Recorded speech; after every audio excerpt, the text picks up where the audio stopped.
folks, David Parsons here. Welcome to Nostalgia Trap. Thanks for tuning in. Got a couple of quick announcements before we get started. I don't know if you've noticed, but we started a little side project here at Nostalgia Trap called Gender Trap. These are conversations between me and Yasmin Nair about gender and sexuality and all the politics and culture that surround that. Don't want to be too pretentious, but we're trying to move the conversation forward a little bit. You can listen to the first episode for free on this main Nostalgia Trap feed. You will find all future episodes exclusively for subscribers at patreon.com/nostalgiatrap.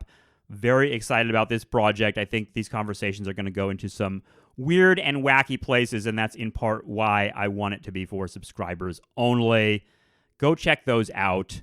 If you're a subscriber to our Patreon, you also can read our regular column written by Justin Rogers Cooper called In the Trap, where he is reflecting on some of our episodes, thinking about how to take some of these ideas further. Really, really fun stuff. I appreciate Justin's writing so much, and patreon.com/nostalgiatrap is the only place where you can read regular posts from Justin Rogers Cooper. So go check that out too. And enjoy this episode. This is a great conversation between me and Jason P. Woodbury, good friend of the show. We wanted to talk exclusively about Wilco, Jeff Tweedy, and this 20th anniversary of Yankee Hotel Foxtrot. So I hope you enjoy this. Jason is from Aquarium Drunkard, the Transmissions podcast, a number of other places. I have all of his work. We talk about it in this conversation, but I have all of his work linked in the episode description too. So go check it all out and enjoy this conversation. Here is me and Jason P. Woodbury on Wilco. All right, Jason P. Woodbury, welcome back to Nostalgia Trap. Great to see you. Hey, thanks for having me. I'm excited to be back. Yeah, last time we were together, we were talking about a lot of directions in music and creative process, and also like I think we talked a lot about like streaming and sort of the question of whether or not it ruined music and all that sort of thing. And I know Wilco came up, and we were sort of planning on doing a show dedicated to Wilco, and I was thinking about sort of how do you do that, because it's the 20-year anniversary of Yankee Hotel Foxtrot, or at least is it the 21st anniversary? Didn't it come out in like right at 2001? Well, I think on a real like kind of technical level, it was leaked in 2001. They put it up as like a download, but I think that it actually came out officially on None Such in 2002. So it's the 20th anniversary. So we had the 20th anniversary of Yankee Hotel Foxtrot, and then it became natural, I think, for both of us to watch this documentary that Sam Jones directed. Came out around that time called I Am Trying to Break Your Heart, which is the title of one of the tracks. Is it the opening track of Yankee Hotel Foxtrot?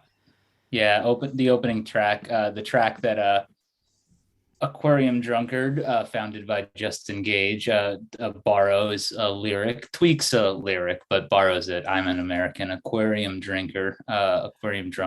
Whoa, you know what? Yeah. I had never made that connection before, and I consider myself someone who thinks about Wilco a lot. But the Aquarium Drunkard, of course, that's perfect, man. What a great brand name. The first time I've interviewed Jeff Tweedy twice for Aquarium Drunkard, or maybe just once. Anyway, we were like nervous. Like, is he gonna bring up the name in a weird or disparaging way? He did not. So, but I wonder if he noticed. I think he noticed. Yeah. I think he noticed. Yeah. Yeah, so the documentary it's funny because watching it in light of the conversation that you and I had last time was sort of a blast from the past, because it was literally that moment where there's like, the documentary is about a lot of things, but one of the things it's about is about like the record industry and sort of what's going on and how the record industry sort of intersects with the creative process, intersects with what we call art, etc. But then there's also this story of like streaming and coming right after.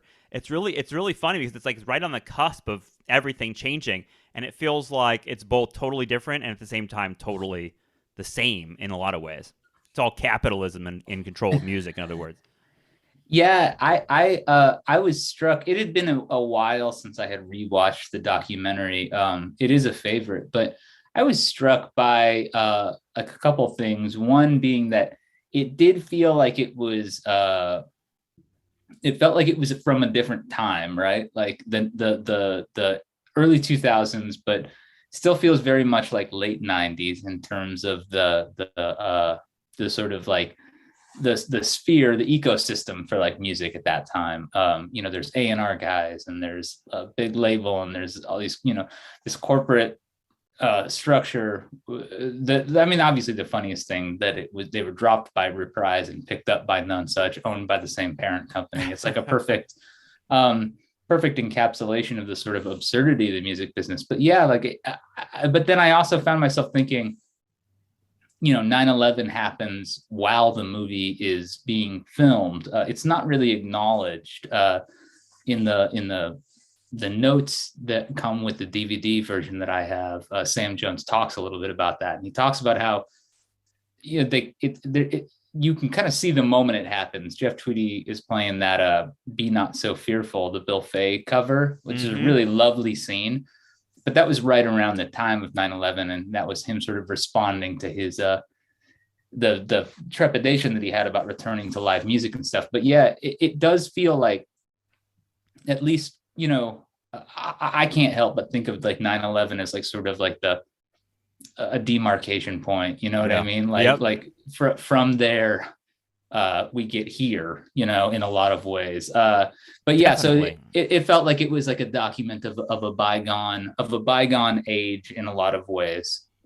Yeah, it's really weird. I mean, there's a lot of odd moments. Being reminded of David Frick, the music journalist from Rolling Stone, right?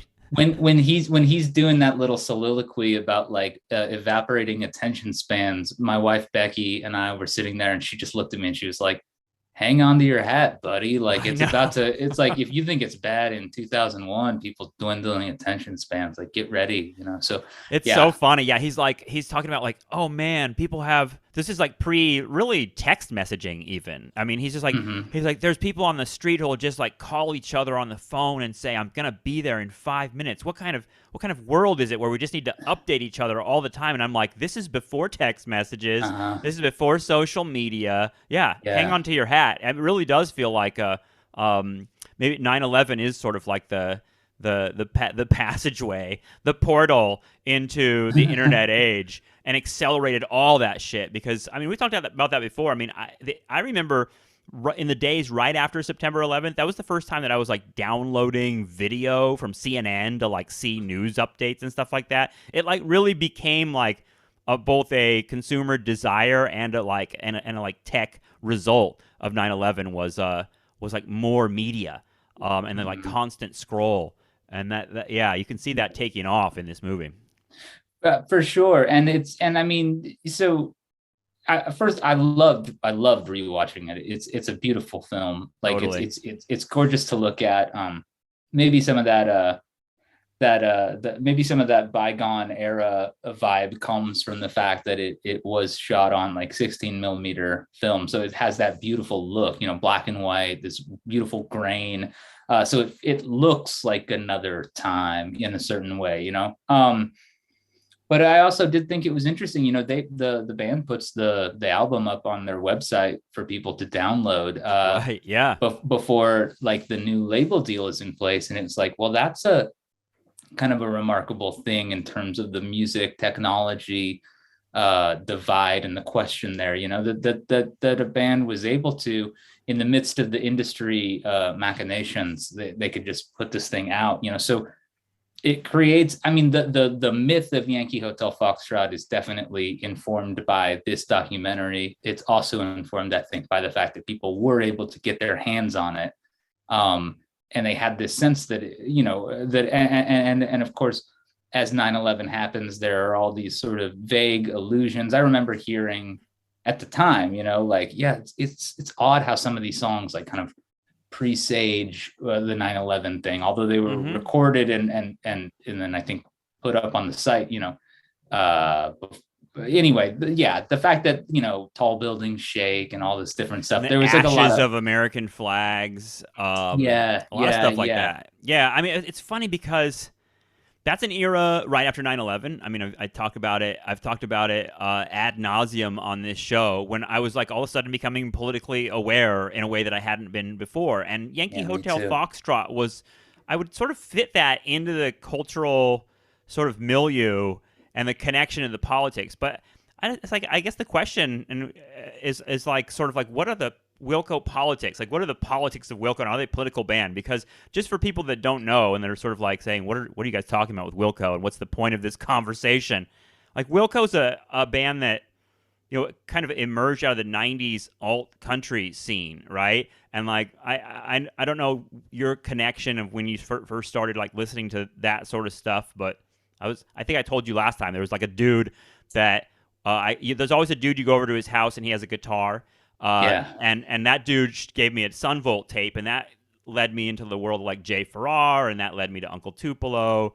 So anyway, Uncle Tupelo was this alt country band with Jeff Tweedy and Jay Farrar as the sort of like main creative figures there. And when they split up, they created two different bands. Jay Farrar created Sunvolt, and Jeff Tweedy took most of the members of Uncle Tupelo, I think, and created Wilco. And this was in '94. hmm So, like, Yankee Hotel Foxtrot doesn't come out until 2001. So they put out, like, a bunch of albums before that. But how would you describe them? Most of those early albums are pretty much, like, alt country and yet moving towards a sort of indie rock and whatever sort of vague. I hesitate to call it left wing, although I kind of do put it there. There's a sort of, there's an anti-capitalism, or help me out here, Jason. Yeah, well, so like to kind of take it on a two-prong approach to it, I would say, Wilco with their first record, AM, definitely started out in the sort of roots rock, alt country mold. In some ways, picking up where Uncle Tupelo left off. And then with being there, they complicate things a little bit, and there's definitely still a lot of country references. A garbage truck just drove by, which makes sense for like the ambient noise of life. With being there's a lot more art rock entering into the picture, and I think Jeff Tweedy has stated pretty often that he has a kind of complicated relationship with country music. That said, the day that we are recording this conversation, Wilco's just released a new album called Cruel Country, which is their take on country music. So then there's Being There, and then there is a record called Summer Teeth, which definitely the influence of Jay Bennett, who is a huge part of this documentary, a huge part of Yankee Hotel Foxtrot, sort of a creative foil to Jeff Tweedy. With him really in the group and really his role expanded, Summer Teeth is sort of this like Technicolor pop masterpiece. I really love that record. Me too. Would you just? It's kind of like a college radio got vibe. You know what I mean? Like it's got like that corner, that sort of. It's weird. I don't know. Like the parallels between Wilco and REM and sort of just their histories seem like sure. they're there. Yeah.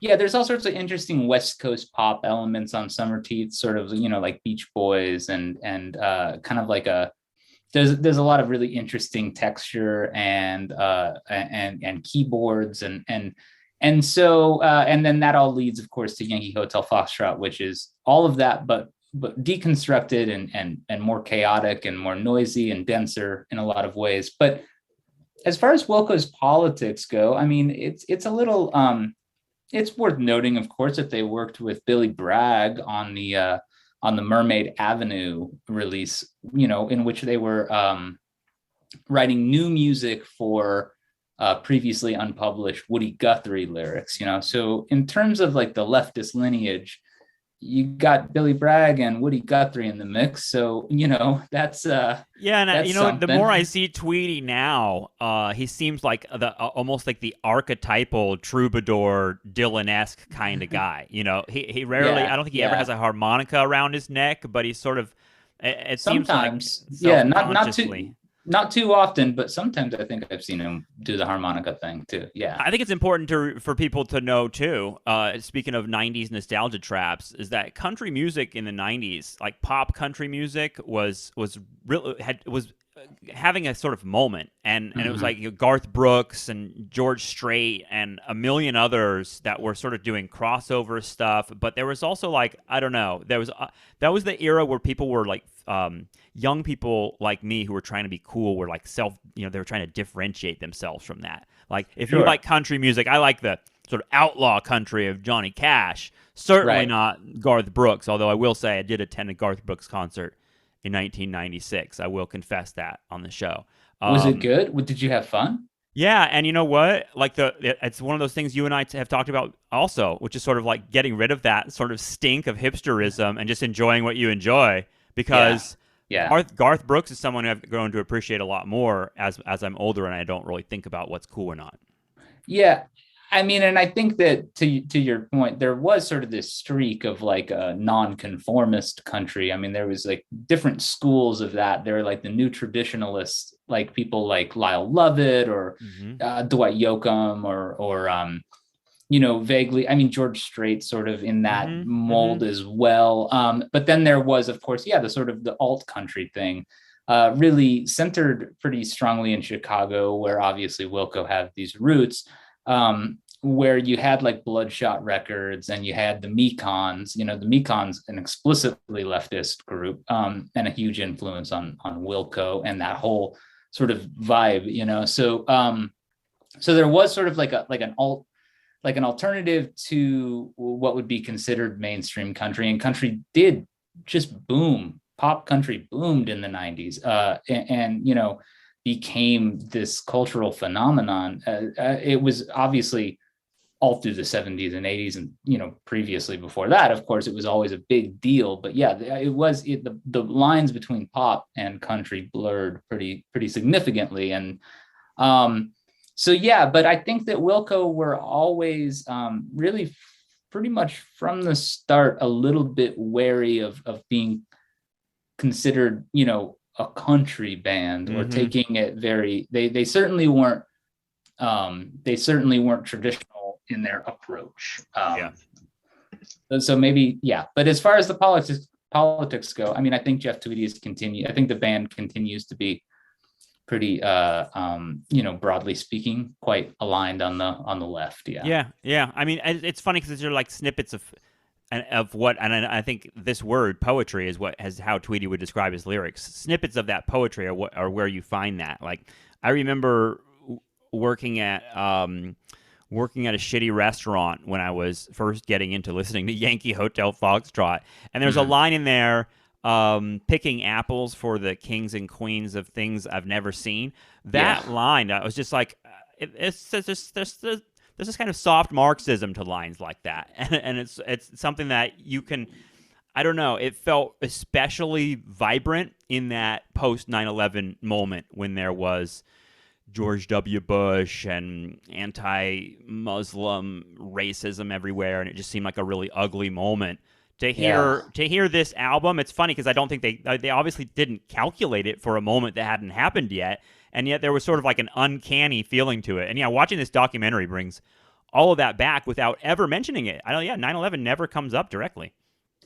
Yeah, and I mean, this was my first Wilco record, actually. It was the first one I got. So I got it right when right when it came out, and it was a moment where, for me, growing up where I grew up and the way I grew up, I was definitely figuring out my own politics, which my politics developed in response primarily to 9/11 and to what I saw around me, So I do remember there was this almost like Wizard of Oz, Pink Floyd, Dark Side of the Moon, like urban legend about Yankee Hotel Foxtrot. The way I encountered it was almost as if there was a prophetic element to this record, and whether or not that quote unquote is really there, I don't think anybody can ever say. That's not the way prophecy or magic or music works, right? It's about what you bring to it. So I definitely listened to it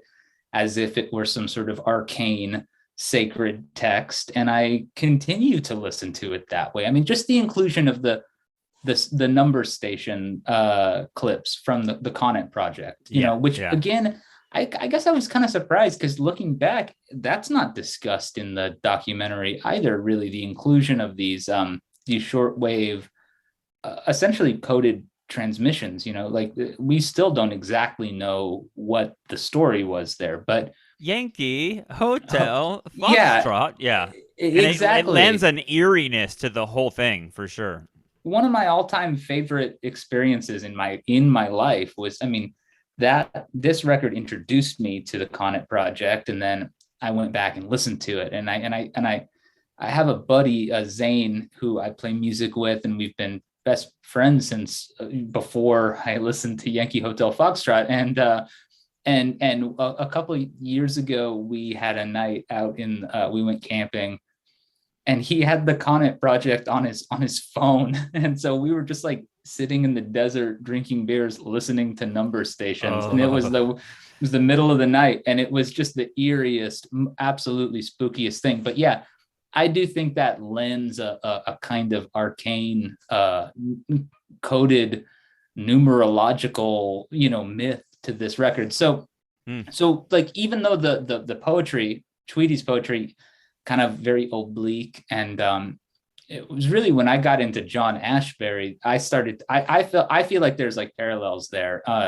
in terms of the kind of cracked, broken use of language, and I assassin down the avenue, like these like weird, twisting of these different phrases. But in all of that, like, I think that even though Tweedy wasn't, and the band weren't, they weren't explicit in what they were doing, it all adds up to a feeling of mood and a kind of conjuring of a certain kind of spirit that I think comes across in the record. And then, having this incredible documentary, rather than demystifying the record, in certain ways, it almost increases the sense of mystery that I feel about the record, which is beautiful, because that makes the documentary a piece of art in and of itself, as opposed to just some sort of comment on the art of the record.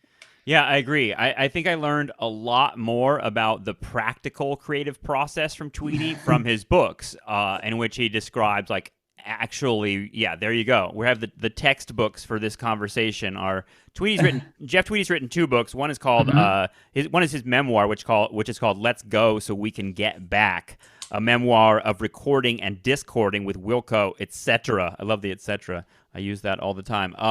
And then the other one is his more recent book, which is called "How to Write One Song," which is, like I said, very directly about how he does things. But you don't learn too much about that in "I Am Trying to Break Your Heart," the documentary. But one thing that does come up, and I wonder if you could respond to this, because I thought it was really, really interesting in terms of how you write songs and how you think about music. I know you're a musician yourself, and I want to think about what how you've approached that process and how it compares to Tweedy's, because what he describes is, at that point, it seemed like he's pretty good at writing songs. He's put out a number of albums, and so he says at some point that I wrote these as pretty much straightforward folk rock type songs, and then we just decided to deconstruct them and try and repeat the chorus 5 times at the end, and try to just fuck them up and see if there's a more interesting way to arrange them. And it seems like that to me explains pretty clearly what Yankee Hotel Foxtrot was about, beyond all the mystical intervention of the words themselves, which are a whole other thing, I think. Yeah, I mean, I think that despite the fact that at his core, and I think this bears out through most of the Tweedy discography, both with Wilco and solo, and the records that he did with Jim O'Rourke and Glenn Cochee as Loose Fur, which one predates this Yankee and then kind of leads directly into it, because he brought Glenn in right before this documentary started, fired the previous drummer, Ken Coomer. But I think that, despite the fact that Tweedy is kind of at his core, he's like a folk songwriter, a folk rock guy. I think he's interested in mood, and he's interested in texture, and he's interested in music from all over the map, you know? Mm-hmm. So that sort of pushing against the orthodoxy of this is the kind of song writer I am, and these are the kinds of songs I write.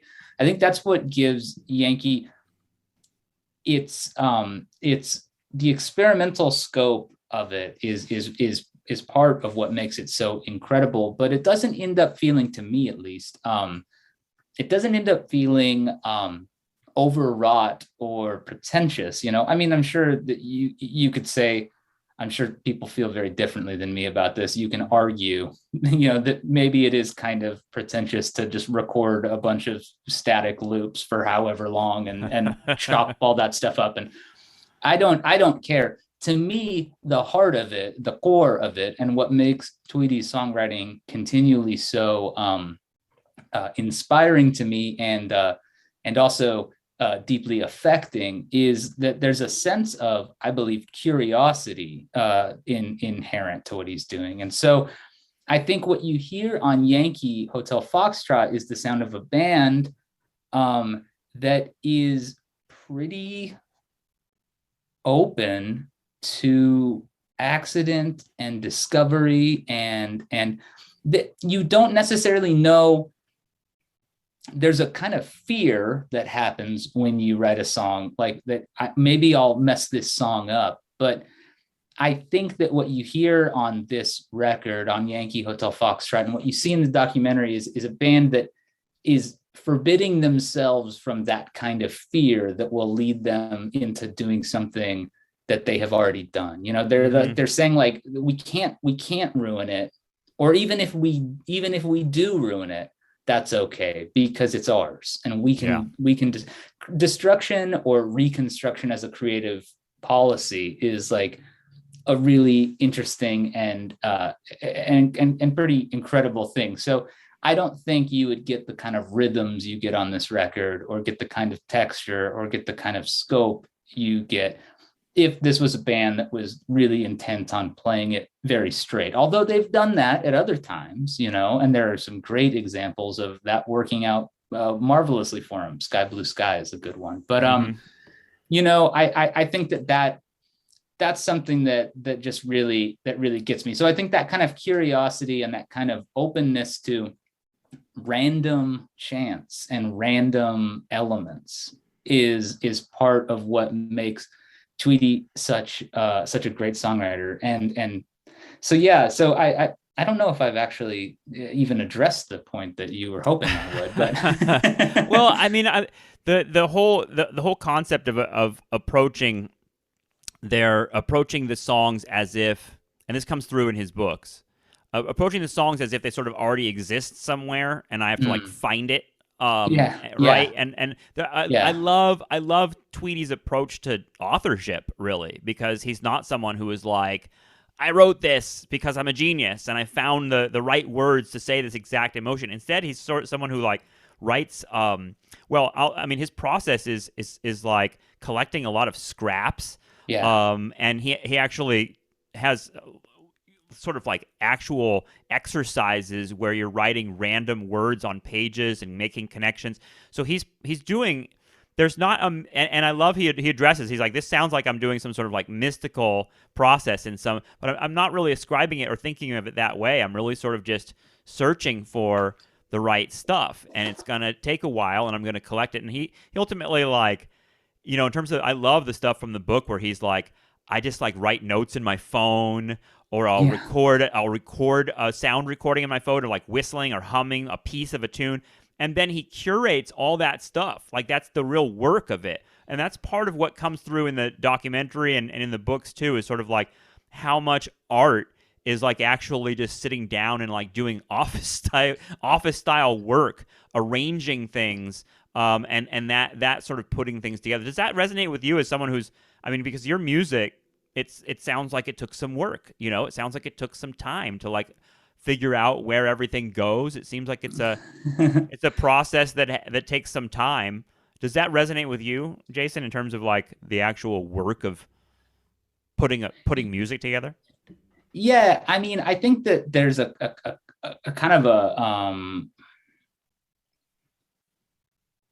Tweedy's approach to sort of like something that was very helpful for me, as somebody who's played music for a really long time, but then spent a considerable amount of time not doing it with any sort of diligence, like I just would strum a good. I was in bands in my 20s, we gigged tons, and and then like kind of like into my late 20s as the 30s started nearing in, kind of like the normal thing of just like you're just hanging out, and if you are playing in a band, it's not a real band or whatever, you're just goofing around with your buddies or whatever, and that's great.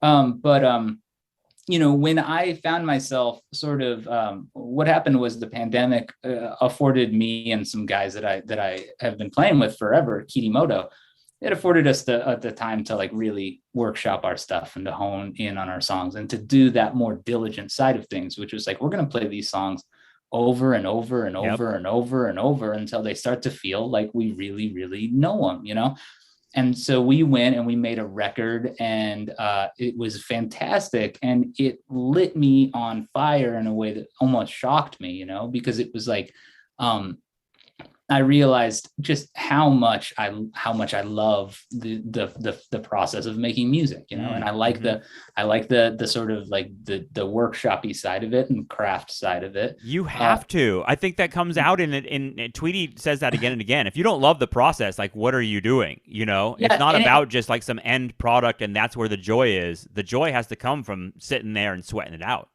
Yeah, and I mean, there's a couple of things that I'm torn to go in a bunch of different directions, but I'm a big fan of the songwriter Will Oldham as well. And he's somebody who, I kind of think of a song in a weird way and as a living thing. And that means that just like us, just like a living thing, it goes through its own stages, and it's like, Will Oldham is somebody who will take a song that he's been playing for 20 years and it'll be on a new record, or it'll be on like 6 records in different forms and different things. Or Dylan's that way, right? Like you see Dylan live and you understand he's whatever, he's 6 minutes into the song before you realize it's Tangled Up in Blue, because like to him that comes from a place of that curiosity that I mentioned, and it comes from a sort of willingness to like depart from whatever is considered the thing, so. And it's a way of breaking the nostalgia trap too. It's something that sure, like these songs right? are like, these songs are not just here's the version and I just play it for you again. I mean, Wilco's on a tour right now where they're doing Yankee Hotel Foxtrot, and they've sort of consciously arranged them in a live way to make them feel fresh and new, and that's something really cool. It's mind-blowing. It's mind-blowing. But something that is really interesting is that so we finished this Kitimoto record, and then I kind of started making my own record, which will also be, both of these will be out this year. And I had this sort of one night where a song, it felt like it came out of nowhere, right? Like before I was started recording some ideas, and then in less time, like 20 minutes, everything was done. The lyric was done, the vocal was done, the guitar was done, everything was done. And then was that like, not a common experience for you?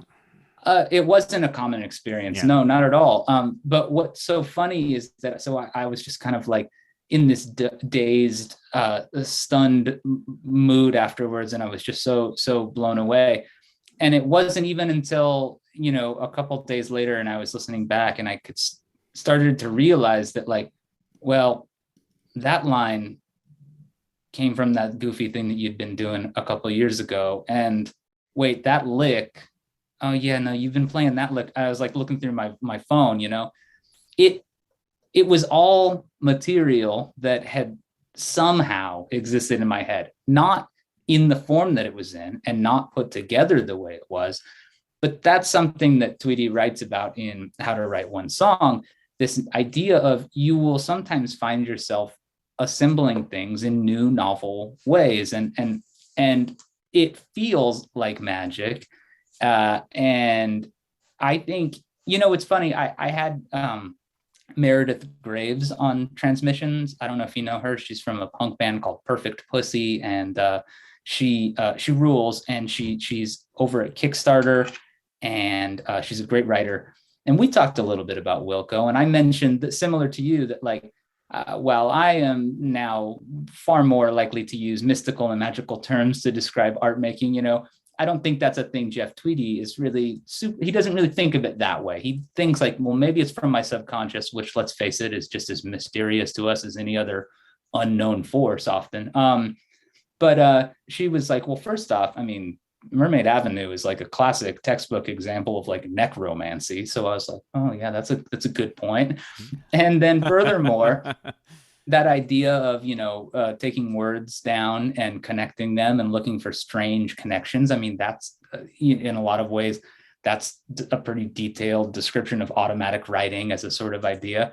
And then, you know, to get ready for this, I was like, well, you know, she brought up some good points, and I like to think of it that way. And there's nothing wrong, by the way, with not thinking of it in these terms. But I opened this up and I looked and I saw that I had highlighted a passage when I first read it, and it says, at the core of any creative act is an impulse to make manifest our powerful desire to connect with others, with ourselves, with the sacred, with God, ?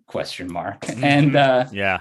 And I thought to myself, okay, even if yeah, I mean, that says it all to me in a lot of ways. Like, I do believe that it is our art is sort of our weird way of conceiving of all that stuff, of God, of others, of imagining a space, even if it's a space inside of ourselves. So anyway, yeah, it resonates deeply with me. And How to Write One Song was such a helpful book for me to read a few years ago when I did read it, because it also was a reminder that you don't have to be so precious about it. That's the other thing. Yeah. And that was, if I had anything that held me up as a songwriter in my youth, it was, I was just unbearably precious about it. I was just so, I had to write something of value or something good. And then you realize later, like, or I've realized rather, like, no, you have to just play around with ideas for a while, and then eventually they'll come into some interesting shape. And as long as it moves you, then it's something, you know? And I think that,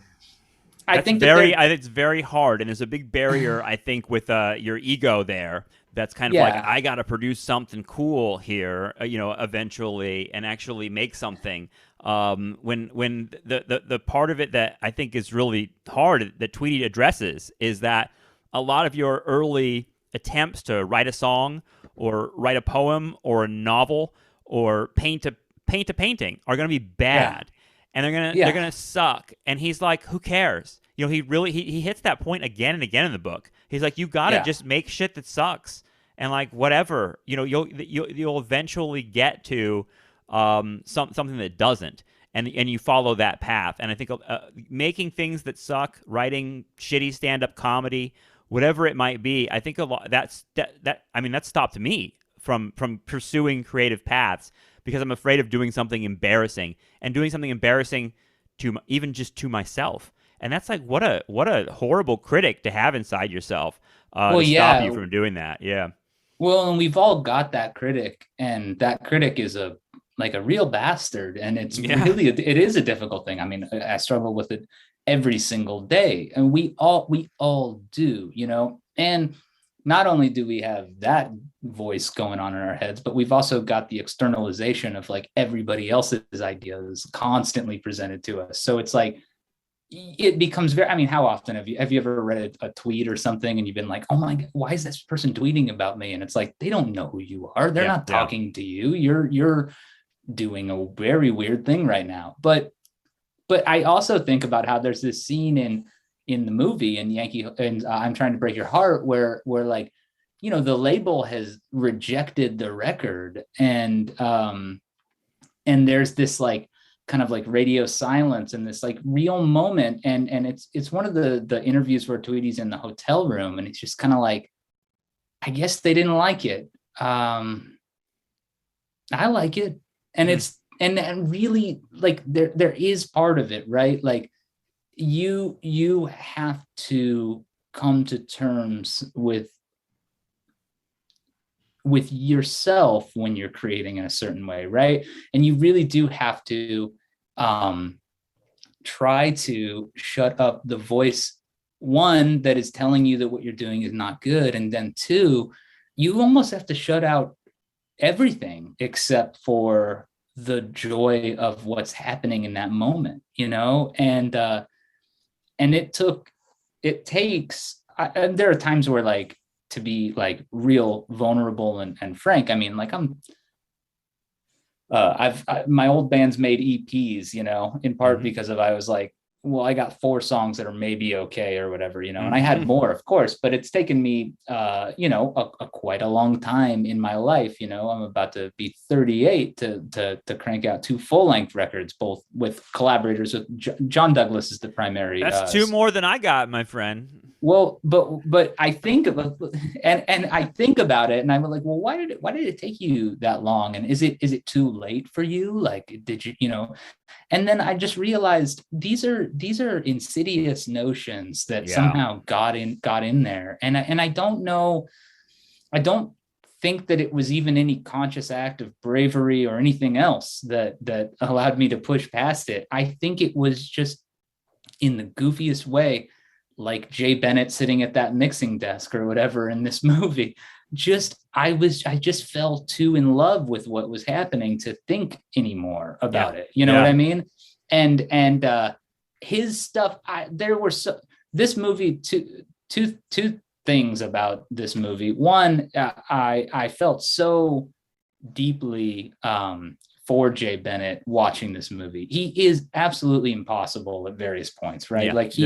And the tension between him and Jeff and the rest of the band, it's all there, understandably. And it's almost the driving engine of the narrative of the documentary is the tension between Jay Bennett and the rest of the band. Yeah. It's like the tension between Wilco and their label, and then the tension between Wilco and Wilco. It's like it's a really tough thing. And but it's clear that he's brilliant. You know what I mean? Like, over and over again, you see just these remarkable flashes of his brilliance. And so I was struck by that, and struck by how painful and naked and vulnerable the relationship between collaborators can be, And then 2, this movie made me want to smoke cigarettes, dude.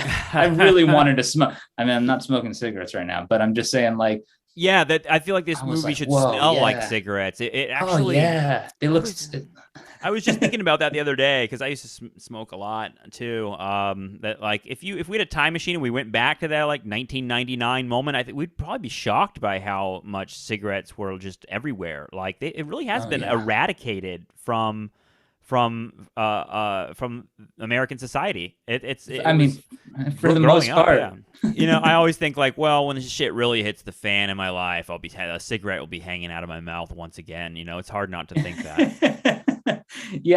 But thinking about, like, this, like, sort of clubhouse aspect of these dudes hanging out in their incredible loft surrounded by guitars and recording gear. Well, I mean, I watched, I probably mentioned that Neil Young barn documentary, which was the first time that I really got to see the barn in a place that I've imagined for a long, long time.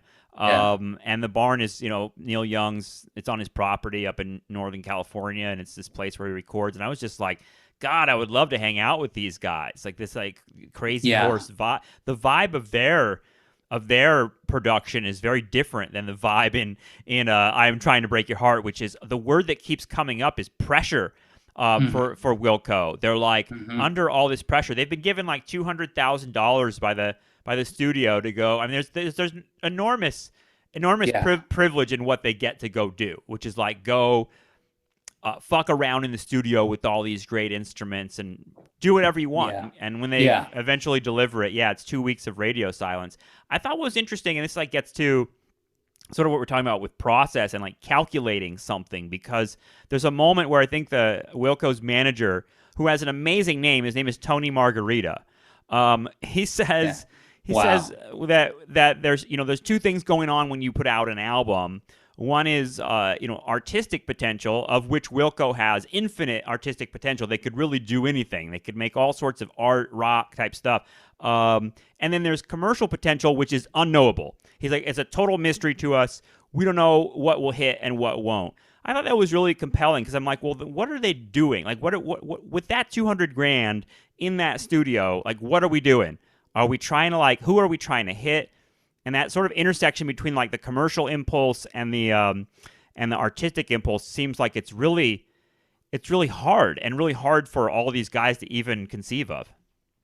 Yeah, I mean, uh, the maybe the one of the kind of disappointing things about the documentary is that you don't get to see Jim O'Rourke mixing the record at Soma.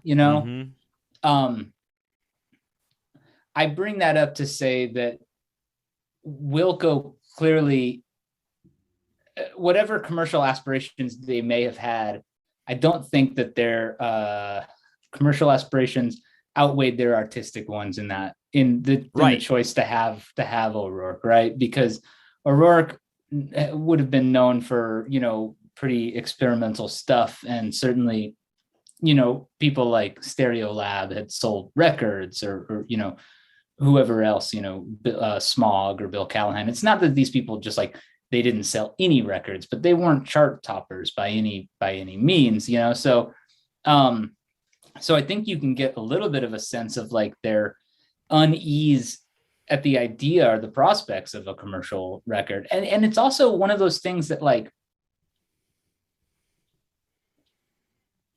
had this record come out on Reprise, had this record not been rejected, I mean, would it be the record it is in our heads? It added to the mythology. Yeah. The mythology is part of it, right? And so how much of marketing is mythology and Yep. vice versa? Yeah. You know what I mean? It's it's all there. So it becomes it gets difficult. I mean, but it's also kind of, I think what you see ultimately is that this is an example of a band going with their gut and trusting that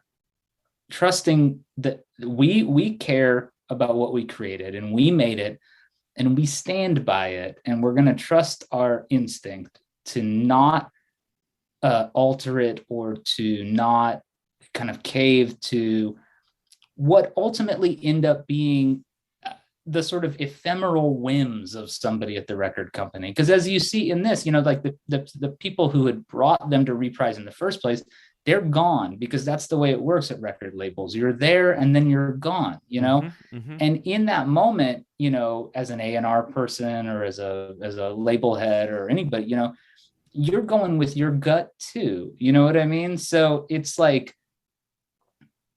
the only constant that a band really has is itself and the people in that band. And so it's clear now, 20 years later, which, by the way, Tony Margarita, or no, it's David Frick again, who says 20 years from now, I think Wilco's records will be held in even more esteem than they are now. Which seems true, right? I mean, there's just a huge tour. I mean, I just saw them on Colbert, which I thought was, the Colbert treatment was sort of kind of a big marker for me, for them to come on. It was treated like the art it was. You know what I mean? And their performance, actually, they did Poor Places.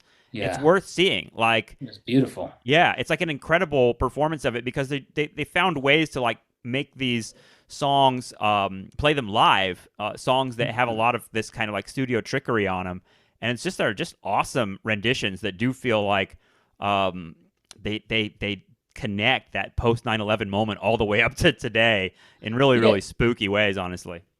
Oh yeah, absolutely. And Wilco has become, of course, in the years since, in the 2 decades since, they have become, if not a household name, then at least if your household listens to NPR, you know who Wilco is, right, or whatever. You know what I mean? So it's they've achieved a level of stability and a level of commercial success. That's what I meant with the REM connection, because REM has this long history. They're really the art hipster crowd really loves them, But there's also everybody in America knows a few REM songs, There are Stand in the Place where, I mean, there are a million actually. They sort of the straddle theme from Get a Life. Yeah, that's right. They straddle a lot of lines. And Wilco does that too. It feels like there's sort of like we talk about this concept on the show a lot, the kind of Trojan horse.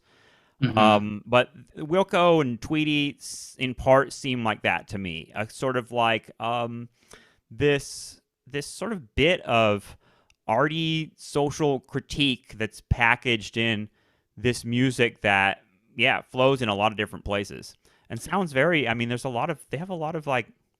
I feel like they do have songs that people know.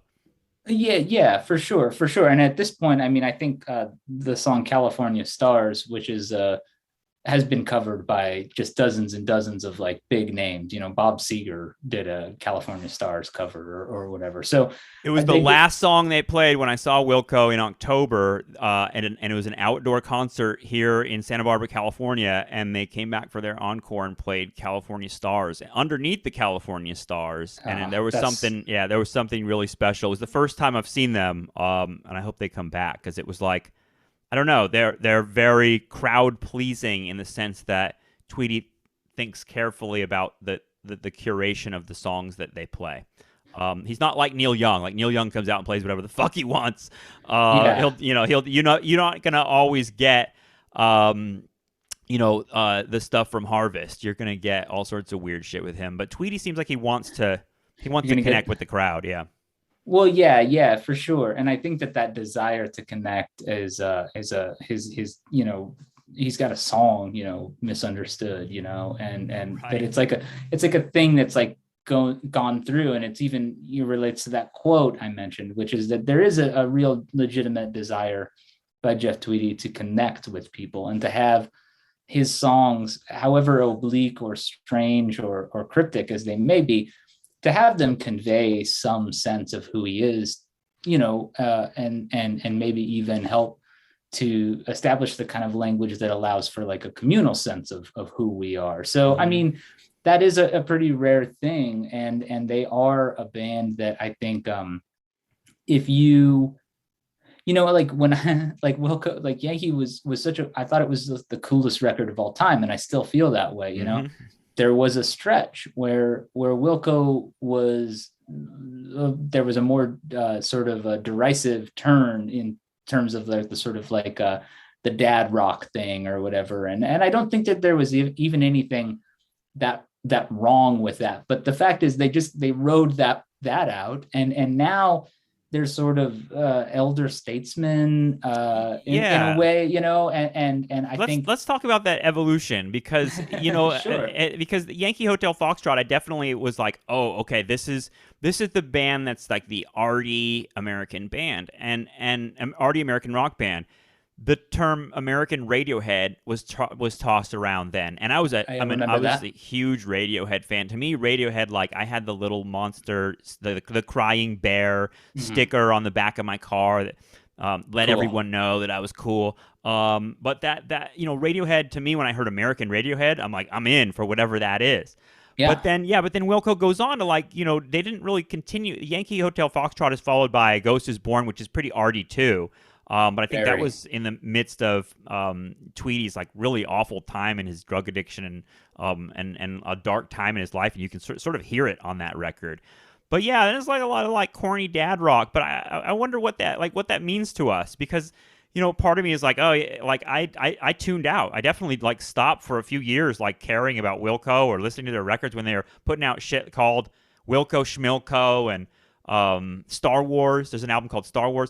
I kind of felt like, oh, they're not serious anymore. They're just kind of like joking around now. I don't really need to listen to them. Yet they're not doing the capital I important album that Yankee Hotel Foxtrot is. But now I'm kind of like, well, fuck. Reading about Tweety and the way he writes songs, he's sort of like, I can't expect him to always be doing the capital I important shit. Well, one, how can you? There's not. That's like you Yeah. can't do that, right? I mean, You're eventually you going to fuck up and make a capital I important album that misfires so badly that um, everyone will make fun of it forever. it's a weird thing because the truth is I have not ever really fallen off with Wilco. I kind of roll and stuck You rolled through the By Star Wars years. First off, I love Star Wars. It's not as good as Ode to Joy, Oh, which Ode is to Joy is, yeah, that's so good. Ode to Joy is great, but that and Wilco Schmilko are both very, very good records in my opinion. I like them all. There's not a single Yeah, Wilco thing that I hate at all. there's I'm like speaking in terms of the popular sort of reputation, and yeah, sure, for sure, sure. I wasn't engaged in the same way, I guess, in the Wilco.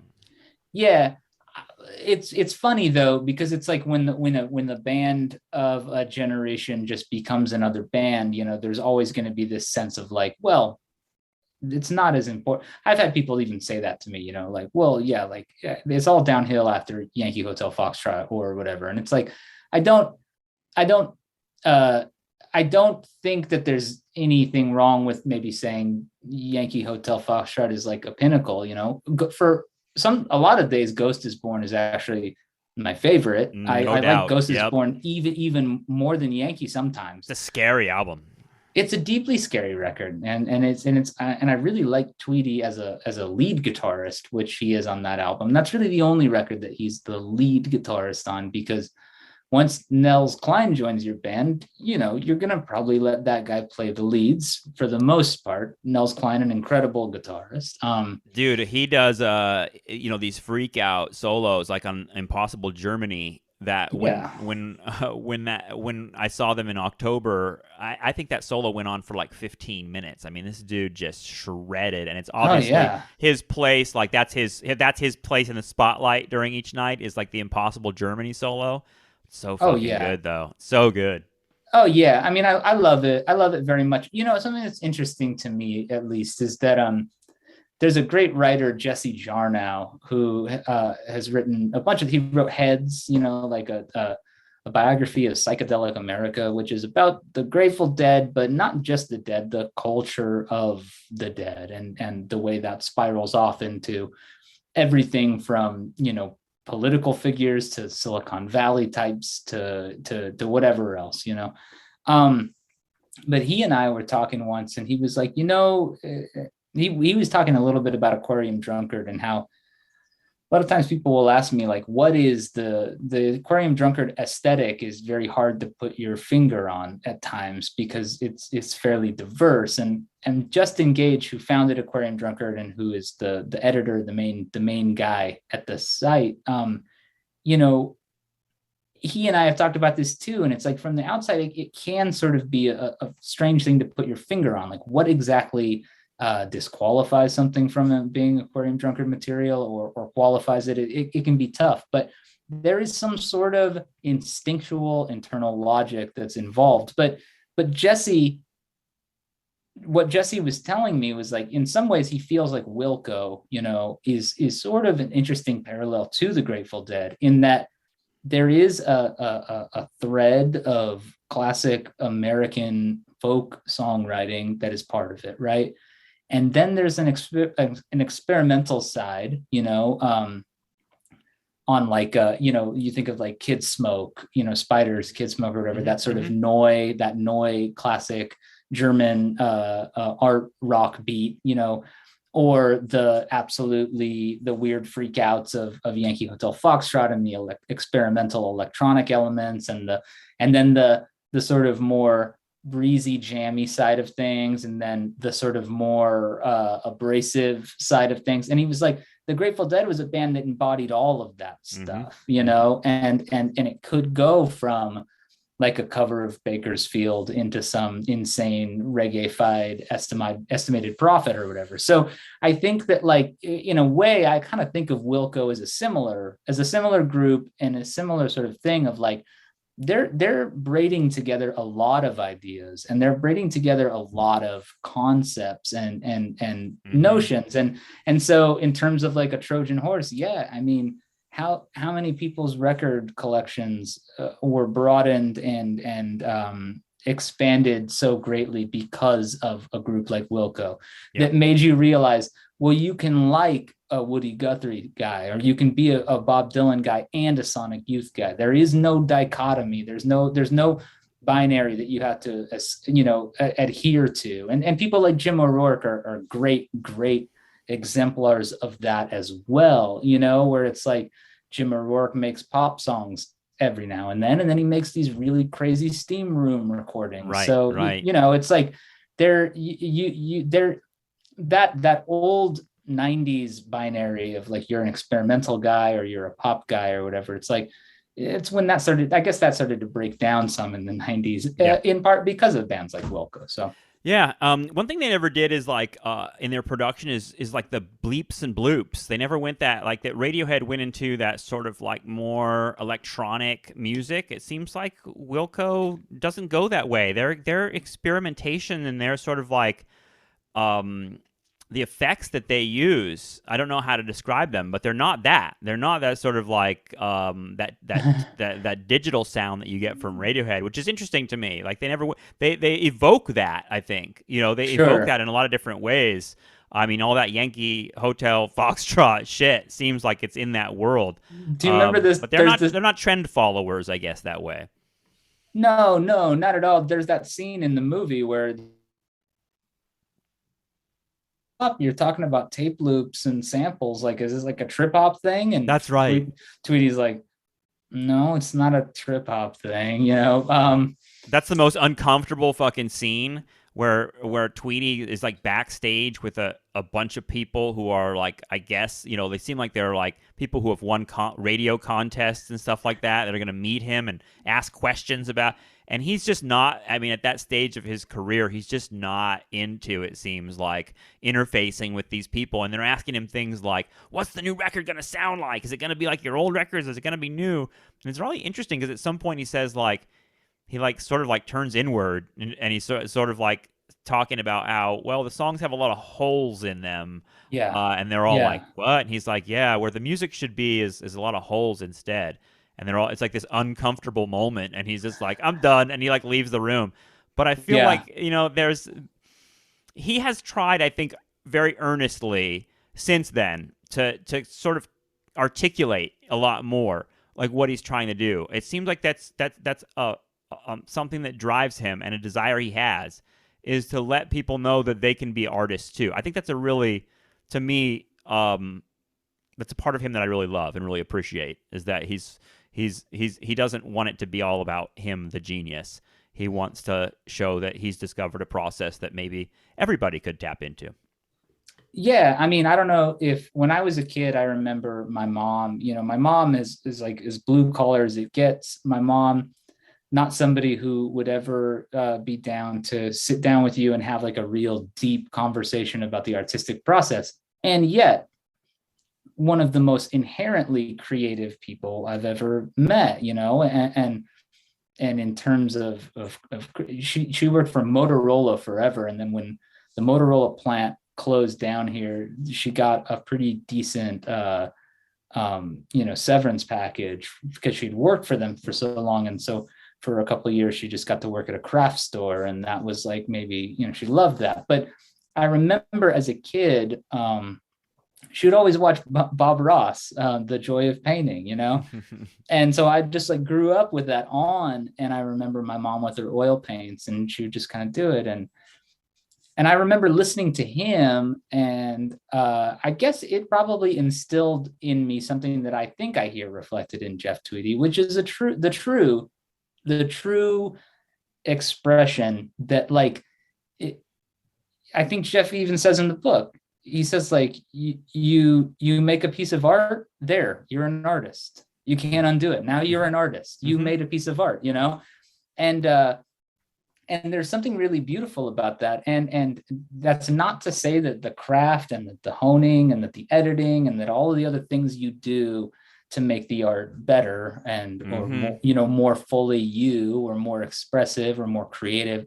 That's not to say that there's no work to it. It is work, but at the core, at the very, very core of the thing is a kind of play. And if you can maintain that, if you can figure out a way to create a process around that kind of joy, I mean, I think that's what you get. And I think that if Wilco had stopped being able to draw big numbers or put on their own festivals or have the big thing down in Mexico or whatever, if all that had happened, I still think that Jeff Tweedy would probably be writing songs and making it for himself, you know. So I think that, like, you know, obviously, like you said, there's a lot of luck, and there's certainly plenty of smart business decisions that have gone into Wilco continuing to be what they are. But I think at the core of it is that open-hearted, open-ended process of just wanting to make things. And while I'm Trying to Break Your Heart is like a really intense at times look at that, I think a sense still comes across of just the kind of like abandon and the ego drifting out of existence for a few minutes so that something else is happening, you know. And that's what I loved about. I found myself like even more blown away by the movie now than I was as a young person when I was also blown away by it. Yeah, I agree. And you know, the relationship between him and Jay Bennett is something that was sort of, I think the drama of that is what captured my attention the first time I saw this movie, and Sure. This time it didn't seem as big a deal to me. You know, Mm-hmm. it's sort of, I mean, I understand that, like, there are moments where I'm like, God, Jay is such an asshole, and like he seems like he's trying to like he has an attitude that seems kind of bitter at Jay or at Jeff for being the quote unquote like leader of the band. And there's something, Circle has to have a center. yeah, and I'm never going to be that center. But it's what's really interesting is, like, I don't know, there's a family element to Wilco, it seems like. And like the core dudes, the like three dudes that are there, the bassist and the drummer, and Jeff, there's a moment where Jeff is playing like in a lobby, like in a hotel lobby, and he's singing a song, just like practicing a song. And the two other guys are just sitting there next to him. They're like waiting for something. And the camera sort of goes in on their mouths, and you realize they're like lip syncing the song. They're singing along with Jeff.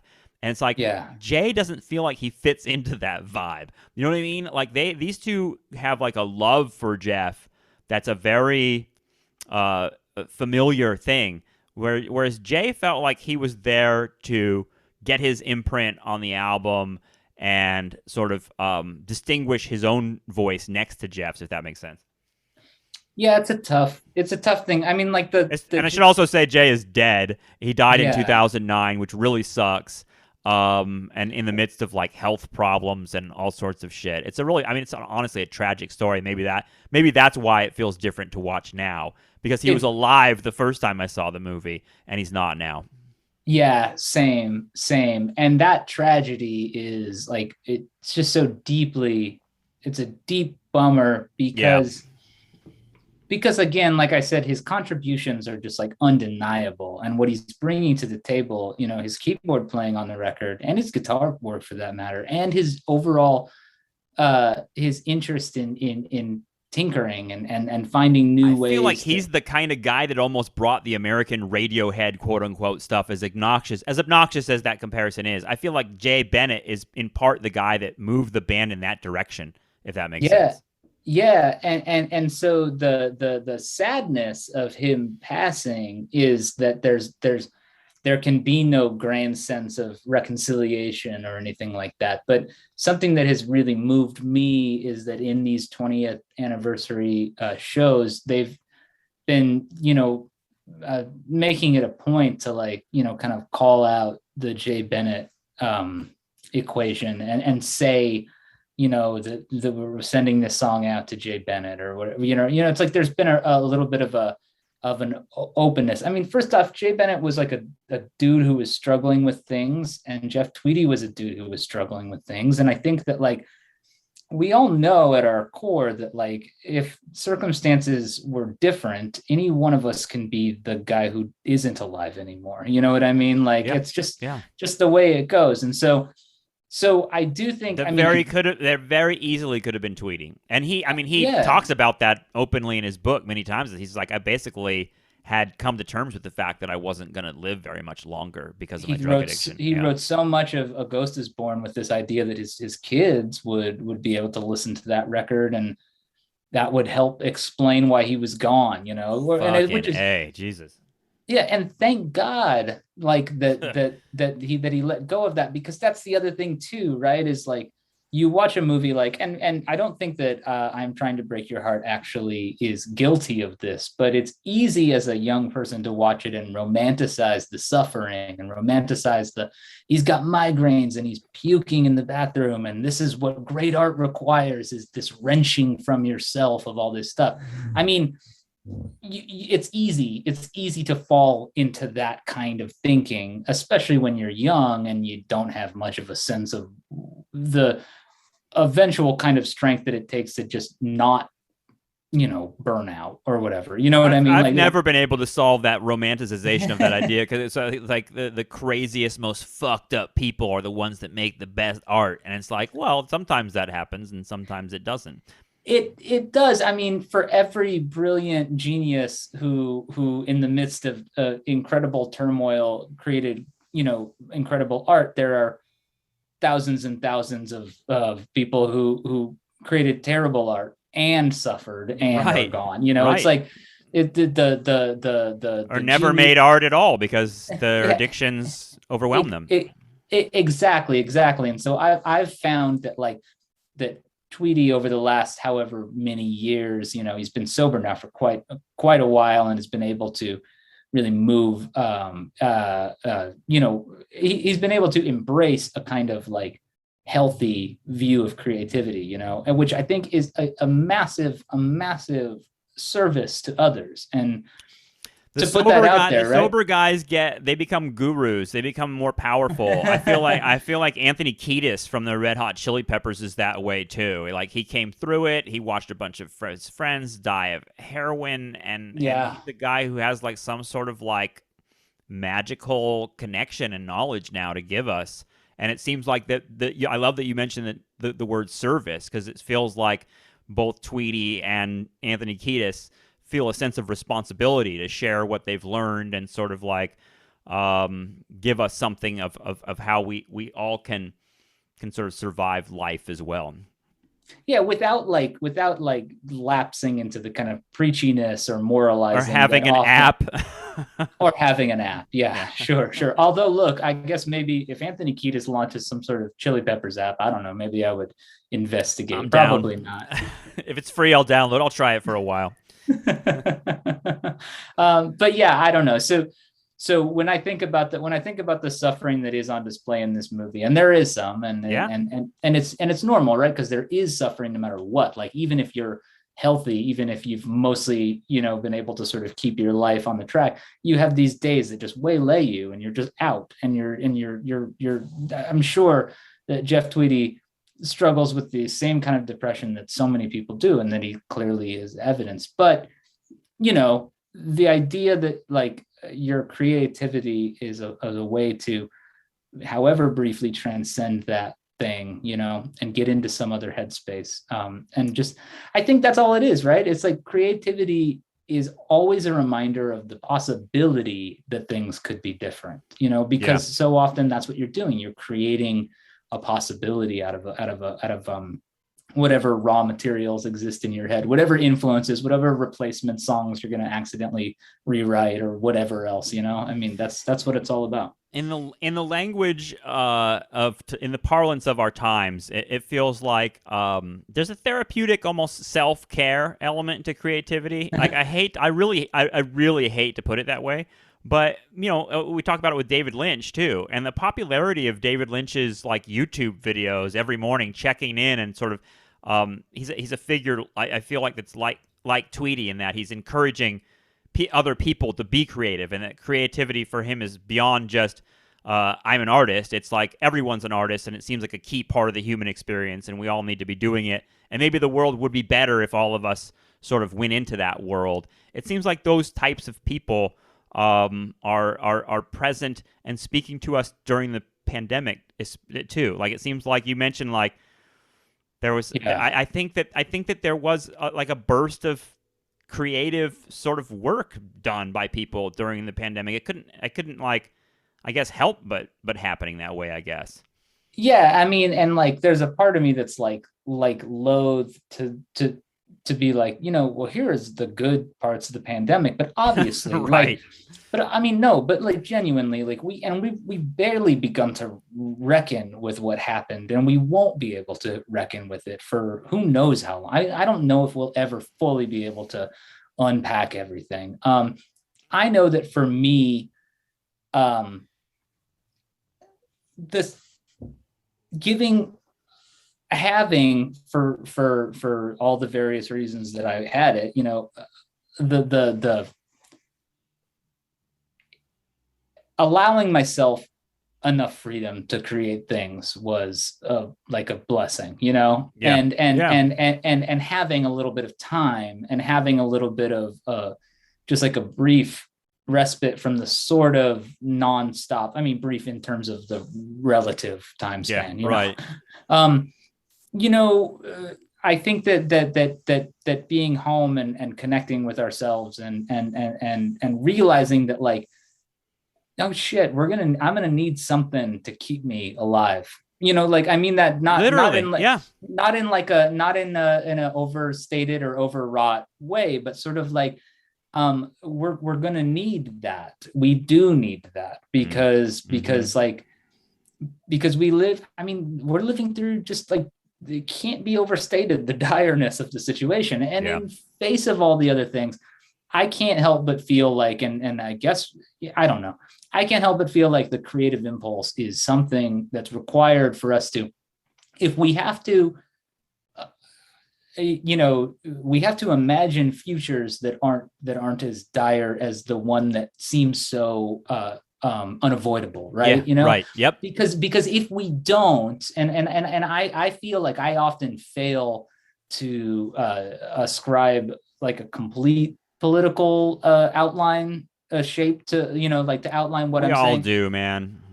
But from a like a spiritual almost, this humanistic element, there's this part of me that's like, we have to imagine a better future. We will not have it unless we do, because that's the way it works, right? Like, we can't. I know that it is unending bad news, and I know that it is only apocalyptic forecasts, and I have friends, great friends, good people who are like, you gotta not worry so much about being a nihilist, man, just like embrace it or whatever. And I hear them and I get it, and I understand the very, there's this Elaine crap. See, my brain just completely. This is what happens on podcasts to me all the time, dude. I drop names of people that I know, like, very, very well. Ellen Willis. There you go. You got to stop thinking about it, and it'll come. Yeah, the great music critic. She once said, and I have to paraphrase her because I can't. Look, I remembered her name. What more can be? Can a correct quote be expected of me in this moment? No, she said something like, like my essentially she said, she's hardwired to be an optimist, which is an approach that she feels is as spiritually necessary as it is like logically suspect, which I completely get, right? Because like, I get it. Like, it is, we're looking down when we think about what the future looks like, and when we think about the future in the next 10 years, the next 20 years, the next 30, it's like, I watched First Reformed. I felt it. I get it. Like, I know the and Yankee Hotel Foxtrot sort of set the tone for that, like 100%. Like, we started this conversation by talking about like 9/11 and the sort of atmosphere of that time, and I've been listening to that album ever since, like really ever since, and it has never not felt like the soundtrack of the moment, and it still feels like it has more to reveal to me. Like, these aren't settled. The sort of the opaqueness of the lyrics, the kind of like they're always going to be there. I feel like we're still going to, in 20 years, talk about Yankee Hotel Foxtrot and be like, oh, these songs actually mean even more now, because of what the map of the sort of tone that they've laid out. By then, we'll know exactly what "Our Love Is All God's Money" means. We'll know. We'll know. Maybe, but here's the thing. It's about Bitcoin. I think that's a Bitcoin line. Yeah. There are moments where I do know what that lyric means, and I can't express to you what it means. I know what it means, some level real deep inside that doesn't have words, that isn't about words. So I do think that like the space carved out by the record is one where the imagination, I mean, the movie ends with the Willy Wonka pure imagination theme, right? And on one hand, there's a part of me that's like, I don't know if that's the right. Yeah, it's kind of bizarre choice, actually. And yet then there's this other part of me that's like, no, it's exactly right, because that is what the band is doing. That is what they are doing, is allowing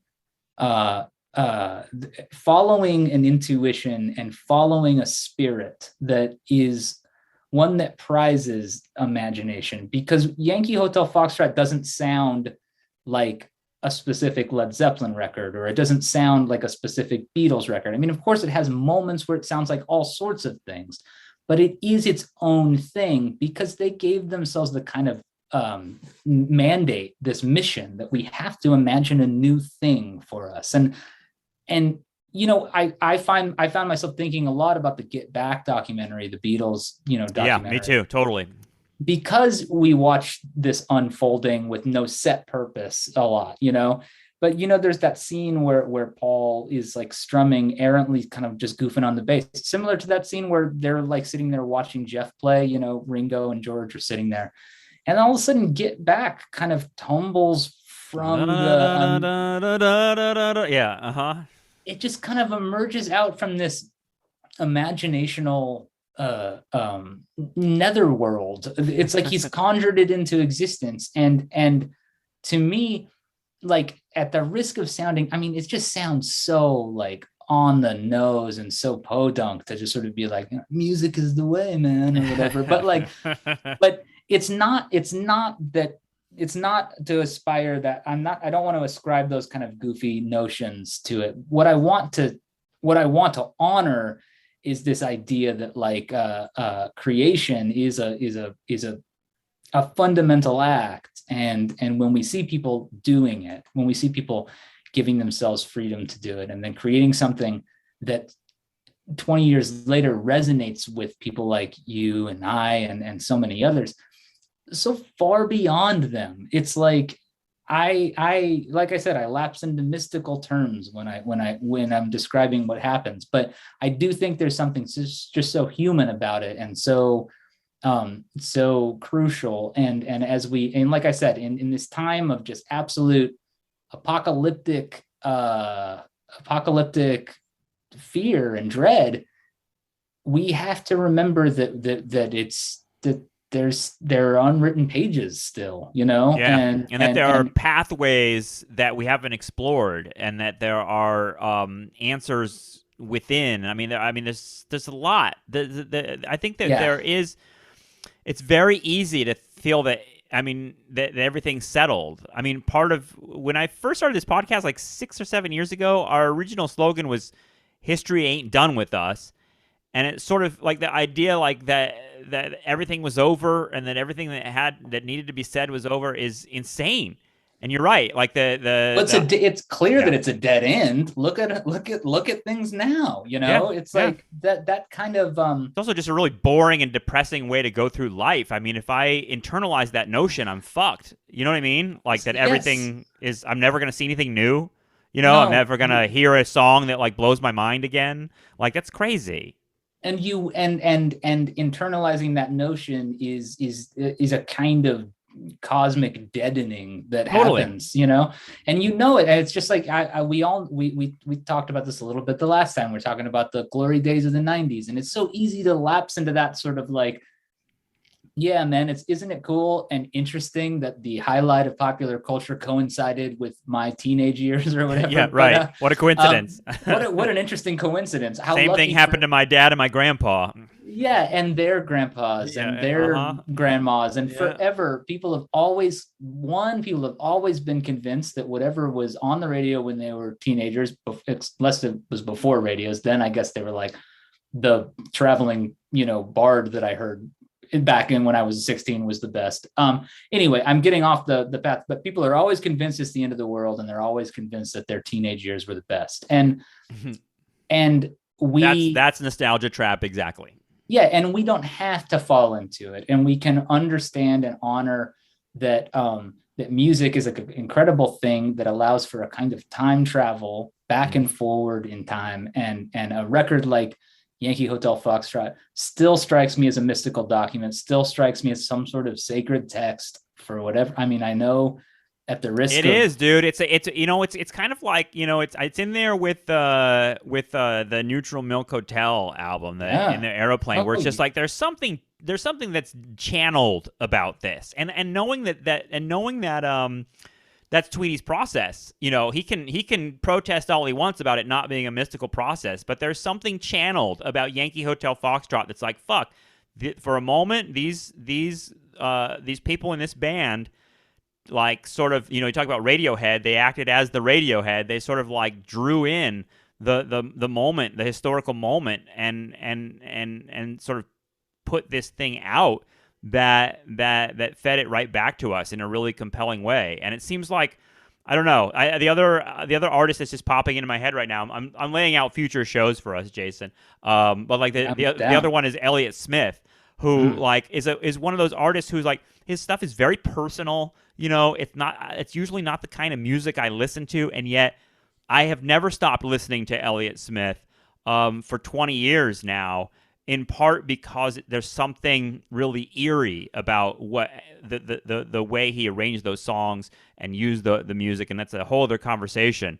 But I like that idea of a sort of very, very special album, in part because of all the things that surrounded it and all the things that kind of came together. There is a magic to Yankee Hotel Foxtrot, and you can see it there, even though the tone of it, a lot of that in the documentary, is just total fucking stress. These guys feel like they're really fighting it out. Yeah. Yeah, like to not to put too fine a point on it, but I mean, by including those snippets from the Con Ed project, which got him sued at one point, or an attempted lawsuit or whatever, a very interesting argument about authorship and authenticity there, right? Because is the guy who's recording sounds off of the radio the same? Does he own those sounds? Right. But nonetheless, he preserved them for us. They were able to sample them because the guy did that. Hey, I taped the Mr. Belvedere sound, the theme song off the TV when I was a kid by holding the radio up to the TV. Do I own that now?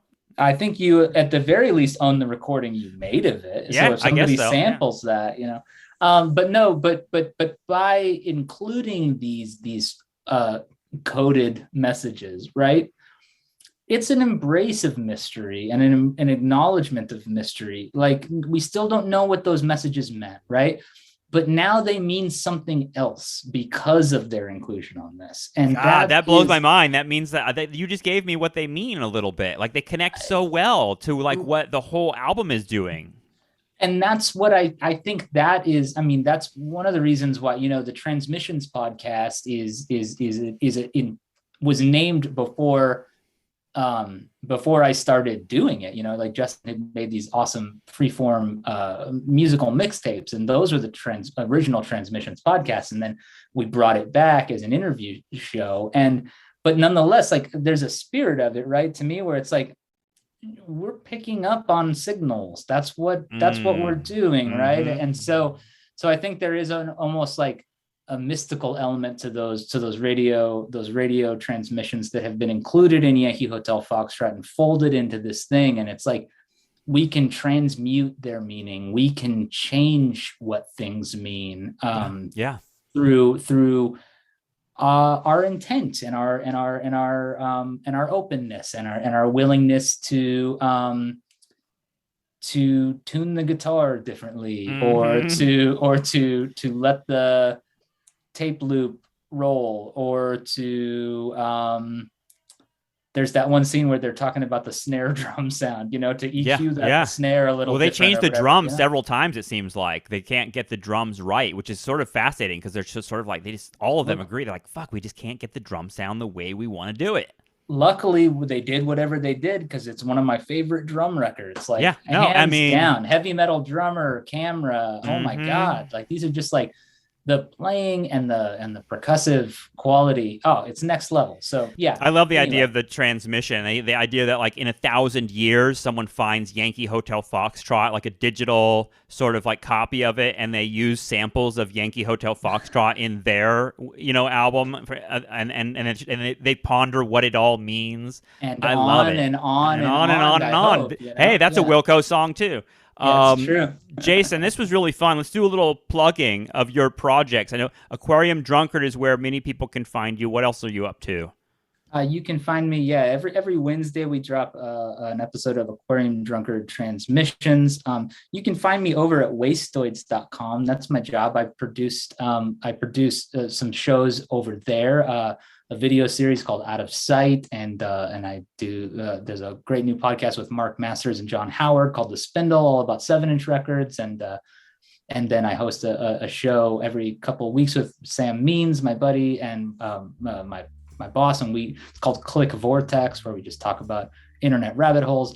And then I'm just doing a bunch of music stuff too. So the Kitimoto record, Vintage Smell, is up for pre-order now. At Fort Lowell Records, and Fort Lowell will be releasing my solo album, JPW, Something Happening, Always Happening, this year as well. If this is going to air after May 6th or May 3rd, you can listen to the first single from the record. It's called Wealth of the Canyon, wherever you listen to music. So those are some plugs. Cool. We will include links to some or all of that material in the episode description. Thanks, Jason. I hope to talk to you again sometime soon.